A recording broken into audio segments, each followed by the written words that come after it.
It's always a battle in the state of Florida. Who's going to reign supreme on the field and on the trail in the next 3 years? Florida State's probably going to do that with a new coach sometime. A three-way crossover that I shall facilitate on today's show.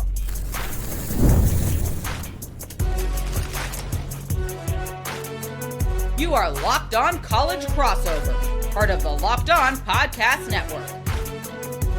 Your team every day. Yes, it is that time for a crossover edition of Locked On College Football, Locked On Gators, Locked On Seminoles, and Locked On Canes. I am your host for today, Spencer McLaughlin, but Brandon Olsen is here, Brian Smith is here, Alex Donno is here. Say hi, everybody, so audio listeners know that you're on their feet. Hello, how are you? We're indeed here. And we're all ready. Right, yeah, there we go. That was the energy that we were hoping for here. This was an idea that was one of the other people's brainchild, and I willingly agreed for reasons that I will be regretting in the next 30 minutes or so, but you all, I think, are going to enjoy it. So we're going to start with on-the-field results in the mighty state of Florida. By the way, this is part of the Locked On Podcast Network, your team every day, the #1 sports podcast network out there, celebrating 10 years of being in existence. Thank you all, especially our everydayers, for helping make that the case. So if we start on the field, Brian, we might be coming to you last here, but Donno, we're probably going to you first. The reigning runners-up in college football. I don't know if I could possibly, in good faith, pick Florida or Florida State to win more games than Miami in the next 3 years. Could you even see that as a possibility, decked out in Miami gear over there? You belong in the student section with that outfit. I love it. I sure do. And if Florida State were to win more games this year than Miami, I might just have to quit and find another line of work, because I don't think I could cover Miami if this Florida State team with a lame duck head coach who does play Miami head to head. And listen, I'll give Brandon some credit, because I think that at Florida, they're going to get things. Don't do that. Don't do that. All right, never mind. But I think maybe with the newest former G6 coach that they hired, this time it's G6 John, it's no longer G6 Billy, that I could at least see Florida, who's recruiting very well, a bunch of players that, of course, will not be on their campus until 2027, but they're recruiting very well right now. It's hard to be worse than Billy Napier was, so that's something. And, of course, Florida plays in the SEC, so it'd be very hard for a rebuilding Florida team to do better than Miami. And listen, Miami's got unfinished business, Spencer. It was a tremendous season last year, but ultimately they didn't actually win anything. They didn't win the ACC. They fell 6 points short of possibly winning a national championship. So Miami does come into this season with a chip on their shoulder. And, yeah, they're replacing some important former starters that went off to the NFL. I do think that they have done a really good job replacing Carson Beck when it comes to the new quarterback this year with Darian Mensah, who I think has a considerably higher ceiling than Beck does, and all the weapons in the world at receiver and running back. Malachi Toney, he brings Cooper Barkate with him.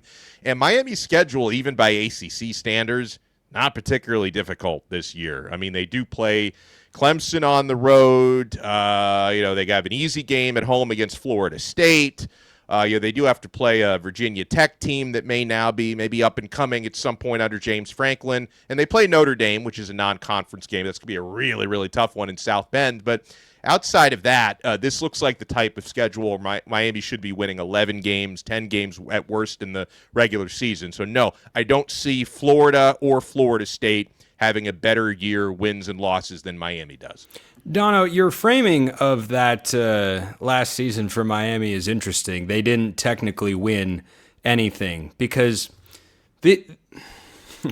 these two, gosh darn it. There we go. It took you long enough. There we go. No, go ahead. I was trying to be modest. I'm sure your little joke will work now. Go ahead. Keep going. That guy and that guy would disagree that they didn't win anything, right, Brian? I mean, Miami didn't win anything, right? Or should we have a different interpretation of what not winning as a Florida-based Division I college football program looks like? All three teams didn't win anything cool. Well, I mean, identical seasons, right? They're the same. Yeah, they're the same. Natty or bust. I mean, that's how the fan bases look at it, which is probably not smart, but that is how all three look at it. Donno's not wrong about that. If you've ever lived in Florida, they talk about nothing else. It's just true. So all the teams are talking about championships from decades ago still at this point. It's like that's what happens. Well, you haven't done it in 20 years. You haven't done it in 25. Like that's the big argument right now, right? That's what everybody throws in each other's faces. And look, obviously Miami way more successful last year than either of Florida or Florida State. But at the same time, like, we're still going to throw, well, you've never won the ACC into Miami fans' faces, and you didn't win the championship. Like, that's cool, but like it's cool to make it. Everybody likes to make it, but every rebuttal is going to be, so we're celebrating not winning. Like that's all it is. We're talking about this. Rivalry. I mean, at some level, given that Miami hadn't made the playoff under Mario Cristobal, for that to be their first season making the playoff, they win 3 playoff games. That's not exactly nothing. Not saying it's not a successful year, but you didn't win anything that has the value other than. See, but hold on. Let me jump back in here because I can't let 4-8 Brandon Olsen make it sound like Miami had the same season as Florida. I didn't go 4-8. I wanted Billy fired a long time ago. Okay, fair enough. But okay, it's not like, again, I was being modest, but I will say in a season where not only do you get into the playoffs, but you're a big underdog on the road at Texas A&M to open up the playoffs. It was like 3.5. I don't know about big. You were an underdog. They were a big, and I hate it that Spencer just checked me on that. Now, Spencer, you would agree they were big underdogs against Ohio State. That is correct. 9.5. Thank you. I didn't realize this guy knew all his lines like that. I can't get away with any of my debate team tricks on this one. They were big underdogs against Ohio State. They won the game by double digits, and they had a thrilling win against Ole Miss, where Miami were slight favorites, but the game was a barn burner. And those were a playoff road game and a couple of major bowl games, quarterfinal and semifinal, that Miami won. So, again, they do have a couple of shiny bowl game trophies, and they got very close to, nearly winning a national championship. Carson Beck, sputtered on that final drive with an opportunity to win it. So, yeah, it was a tremendous season. But point being, Miami comes into this upcoming season feeling like they have unfinished business. Brian, at the moment, Brandon's got a new coach. Donno's got a lot of positive momentum, well entrenched with an established football coach. Can you find an on-field result? We're going to get to recruiting later. Can you find an on-field reason to be optimistic about Florida State right now? Individual players is the only thing you can really point to, being realistic. I mean, Deuce Robinson, Usman Chroma, there's a handful of defensive players. They got a corner in Jabril Rawls that'll go in the first couple rounds of the draft. But, I don't expect this team to win enough games to go to a bowl. Anybody that does, that's their decision. But I tell it like it is, and I'm going to say the same thing here I say almost every day on Locked On Seminoles. I expect Mike Norvell to get fired after they play Miami and get crushed. Straight up. So that's it. Anybody in particular that you would want them to hire? I don't think it's really that difficult. The defensive coordinator at one Indiana university comes to mind. Yeah. It's the Broyles Award winner. I mean, the defense, you can ask Donno about that. Indiana's defense, even though it wasn't incredibly talented, man, they didn't make any mistakes. Give me that guy, and we'll move on. Say Brian Haynes is a hell of a DC. Yeah, I'd take Brian Haynes. Jacob Goins of Locked On Hoosiers hates that we are having this conversation right now. All the time. He punches me through the screen every time we talk on my show, and I mention that he's going to leave. He thinks he's going to keep him after this year, and I'm going, dude, you shouldn't have him there right now. I don't know how you did that. That's on how many places win a national championship and keep both of their coordinators? I don't know. I literally don't know the last time that happened. The only reason is because the national title was so late now. Nobody wants to wait because the portal and everything is already rocked. That's the only reason. If they would have got beat in round one, one or both would have been gone.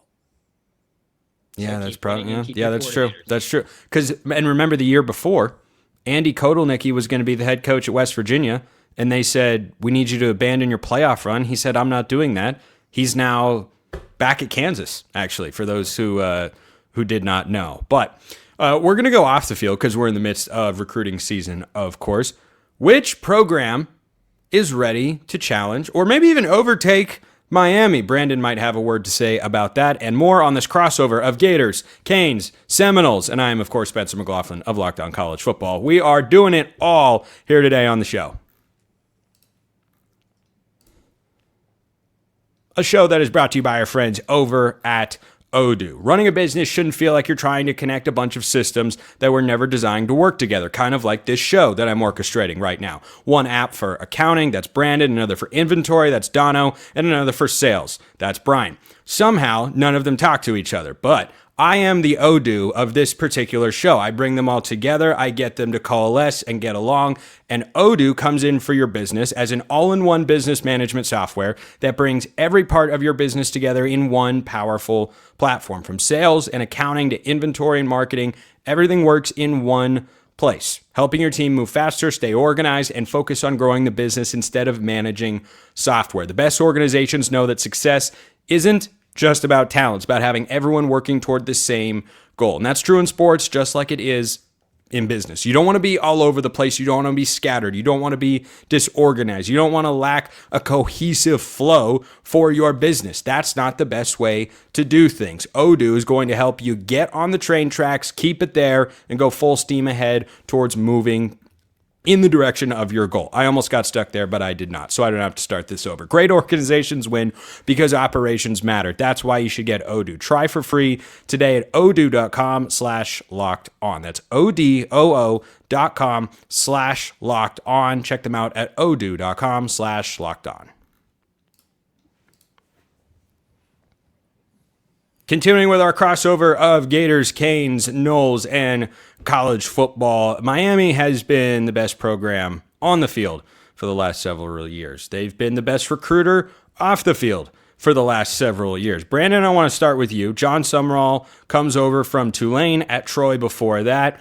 His name has been floated around. Everyone has known he's going to be a Power 4 head coach for several years at this point. He is off to a strong start with regards to his recruiting efforts in Gainesville. Can he go out and outright overtake Miami to be the best recruiter in the Sunshine State? For the 2027 class? Let's say in the next 2 years. In the next 2 years. I think you got a chance. I don't know if it'll happen. I'm not going to say that it will, but I think you have a chance. For 2027, it's not happening. I think Florida is mostly wrapped with their class. Miami, if I'm not mistaken, still has like 19 commits at this point. So they're still probably going to add at least a few, and they're already ahead. So Florida's not overtaking them at all. So 2027, not going to happen, but 2028, maybe. Miami, of course, already has some pretty positive momentum with that one, with that class already. But I think that, yeah, John Sumrall could do it. Not saying he will, but I do think that part of it's also going to be, Miami's kind of known for being willing to spend a lot of money for people. Miami? Not a bad thing at all. That's not even a thing about. not a thing you should know what I'm talking about. If I were you, I'd be talking about, all right, put it on the floor then. Let's go. Like let's get the money out there. So I don't know, but I will say that I do think that it is going to be a much closer margin than we've seen before. And I would not be shocked if Florida could overtake Miami there. That's true. Florida probably only started paying players like 3 years ago with their football program. Don't you agree, Brian? You've covered recruiting for a while. The money just started flowing out of Gainesville like 3 years ago once it all became above board. We'll have this conversation later, but if you believe that, I got some swampland down here in South Alabama. It's just incredible. Florida's class is really good. I was going to ask Brandon about this. Karan Wheeler is my favorite guy in that class, not named Maxwell Hiller. That doesn't count. I think he's as good a player in the country. They're finally starting to get the linemen that Mario and company have been getting. And that's the only chance you have in the SEC anyway. So props to Sumrall and everybody. And while I don't like Florida, it's very important for college football to have Florida viable. They have been awful. It's hard to watch them.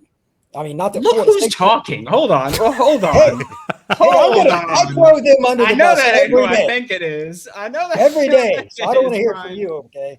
You guys still won 4 games last year. You're going to have to sit there and take it. That's true. And Florida State won. Hold on. Yeah, you were one of the 4. Yeah, I An know, but they ass still only won An 4 ass games. whooping. But Florida State won 5 games and they beat a top 10 team. They beat Alabama last year. They're a weird team. But anyway. I'm thoroughly enjoying this episode, by the way. Florida is finally going to at least be viable. I know this year we'll see O-line and quarterback are iffy, but starting next year, they've got a chance, I think, to be a playoff team, assuming quarterback figures itself out. When was the last time we really thought that was a possibility? It's been a minute.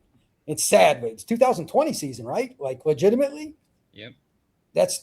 Then by 28, they could be on Miami's level. It's obvious their staff cares about recruiting, and the Bull Gator Club cares about spending money, because that class would not be put together. You know, they're getting kids from all over. So congrats to them. I think it's good for college football. Yeah, we saw it with Ohio State, kind of. You know, you see your rival win a national championship or make it to a national championship, and you kind of got amazing. that fire lit under your ass. There you go. We definitely haven't seen another rival win multiple national championships, but they finally care about it. So we get to at least light it up under there. You know, Donno, I have to imagine, and I know Brandon is going to know this reference, but the two guys below we'll see. Have you seen the meme? I don't remember what movie it's from, of Adam Sandler, who's like kind of kiddish and he's clapping while the person in front of him is on fire. No, I haven't. I think I get the idea. He's like, That's what you're doing down there. They're both trying to figure out how they can have a 7-5 season and call it a success, and you're just like, yeah, stay down, guys. It would be I just think, if they didn't win 7 games, it'd be better if they went 5-7. That's Well, true. it's like, 7 games would be bad for Florida State. Yeah, that's true. And like I almost feel bad for Brian, because at least like Brandon's Gators are like a year ahead of what Florida State's going to eventually have to do, because they can't really, or maybe 2 years, because until they get rid of Mike Norvell and find the next leader, because like they can't even recruit right now. I've had conversations with this about Brian. Like I have talked to 2027 recruits who have said like they really like Florida State. Maybe they grew up rooting for them, but they're like, I can't commit to them because I'm committing to a coach who's about to lose his job. So it's like you can't recruit from a lame duck status. And listen, from where Miami sits, obviously Miami's got it rolling right now, and as long as they continue, winning games and competing for championships, it should become kind of a whole sort of self-fulfilling prophecy for Cristobal now that he's got the proof of concept from last year. And yeah, Brandon was right. Miami's got 19 verbal commits right now. It's, a really quality class. I think it's going to end up being a smaller class than Cristobal usually brings in just because of the scholarship numbers. So probably like 21 to 23 by the time it's done. But they've got 4 or 5-star players committed right now, which is even something Cristobal hasn't done at Miami to this point, with quarterback Israel Abrams, wide receiver Nick Lanier, cornerback Dante Wright, and defensive end Jaden Bryant, and obviously a ton of 4-star kids. So I think it's a really solid class, and they're like 90% done with it here in late June, which really gives them an opportunity because, your coaching staff is who does the recruiting. So they have an opportunity to kind of put more preparation in for the upcoming 2026 season because they've mostly finished the class so early. Brian, is the recruiting struggle bus that Florida State has been on only tied to the results on the field? Or is it that kids don't like Mike Norvell personally? Because it's hard to imagine anyone having this take previously. This looks frozen to me right now. Oh, no, it's not. There we go. You're back. When he was at Memphis or the good seasons at Florida State, it's hard to imagine that anyone would have said, yeah, I don't like Mike Norvell personally at all. Is this just because they've gone south on the field? Well, it's partially that, and it's partially because when he originally got there, they didn't hire the right people as recruiters. Look at what Mario has done. Look at what John has done. And if you really want to look at Mike Elko has done in College Station. Go look at their staff and look at their bios. All those guys can recruit. Now go look at the original few years for Florida State's, like 2020 through 2023. They set themselves up for failure. Then even kids that were literally Florida State fans who like Mike, I've had face-to-face conversations like Donno has. The Caden Henderson kid that just committed to A&M, He's a diehard Florida State fan. He didn't even take an OV. That's bad. Yeah, he didn't even take an OV.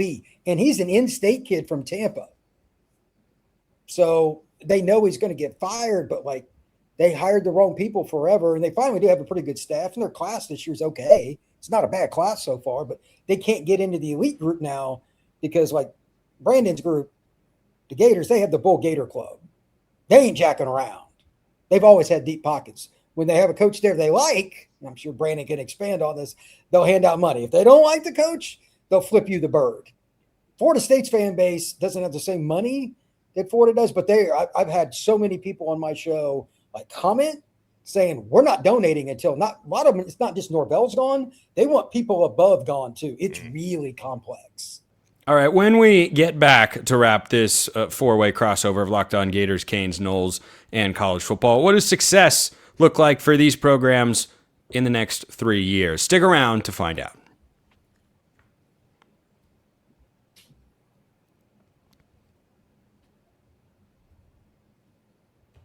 Brandon, I want to start with you. John Sumrall enters year one. He's got a lot of hype as a coach. And look, they don't know necessarily who their quarterback's going to be. Maybe it'll be two guys. We'll have to wait until fall camp or probably week one of the season in all likelihood before we are able to find that out. But next 3 years, what does a successful run of on-field results look like for Florida's new head man? Making it past the first round of the playoffs at least one time. I'm going to say that was surprisingly reasonable. Yeah. That's what we do here on Locked On Gators. I don't know if you know that, but I think this year, my expectation this year is 7 wins minimum, like 7, 8. Sorry, not minimum, but 7 or 8 wins. If you could sneak one out, I think within 3 years you should be at least advancing past the first round of the college football playoff. Brian, what about for Florida State? Let's assume. Well, no, this hiring a new head coach for Florida State. There you go. But that's the low-hanging fruit right there. But let's just answer the same question. Next 3 years, how many games? You can go year by year if you want. Do you want Florida State to win? Well, this year I just want him to win enough that he gets fired, whatever that total is. My fear is that they win 6 or 7 games because they're still in the ACC. It's a harder schedule this year, and they do have Bama and Florida outside the conference, but, I mean, it's college football. Would I be shocked if they won at Bama or beat Florida or something and lost to a horrible team? No, because it's Florida State. You never know what they're going to do. They just did that. I know. They did it last year. That's what I need. So they got beat by Stanford and beat Alabama. Explain that to me.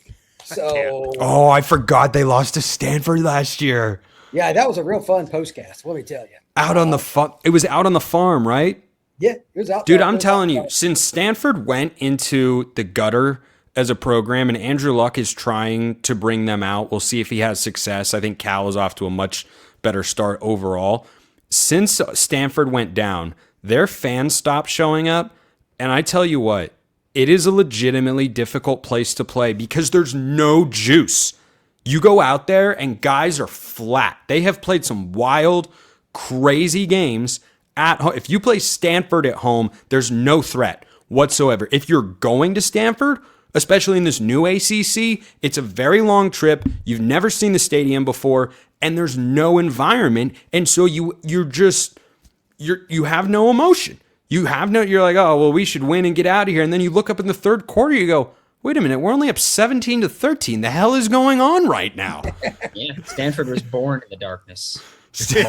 Yes. Stanford is Bane, but maybe after Batman way less intimidating. Way less intimidating. But anyway, I had to share that thought. Donno, next 3 years, including this one, Miami success looks like what?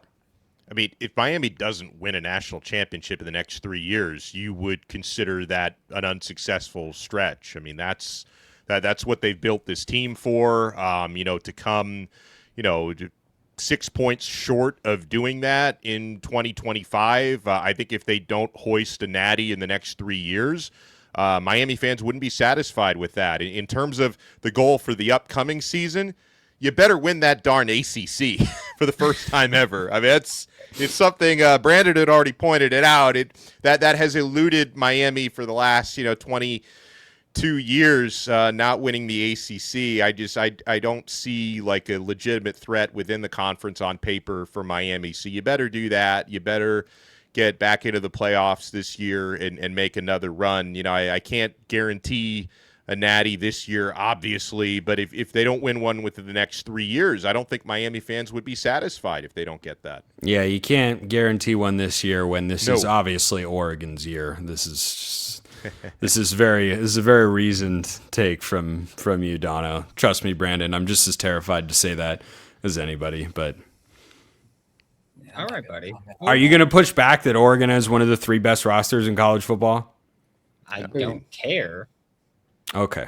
You got to win the games, and Oregon hasn't done that. So. That's true. They have not. It turns out that until everyone has actually won a national championship, they haven't won a national championship. Breaking news from Brandon Olsen. Breaking news over there. Just to wrap this show, anybody have a quick jab they wanna shoot across the bow here? I mean, why is Brian Smith here? I mean, the big 2.5. That's what we got. If they hire Brian Haynes, it may be different. But right now, you can throw whatever you want. I mean, by the way, Brian, you know I love you. Kicking your ass. I just want to throw that out there. Oh, that's a perfect note to end on. So, Brandon Olsen, Locked On Gators. Brian Smith, Locked On Seminoles, also Locked On the Portal. Alex Donno, Locked On Canes and Locked On ACC. I'm Spencer McLaughlin. We appreciate everyone listening. We will see you next time. And until then, hope you all have a wonderful rest of your day.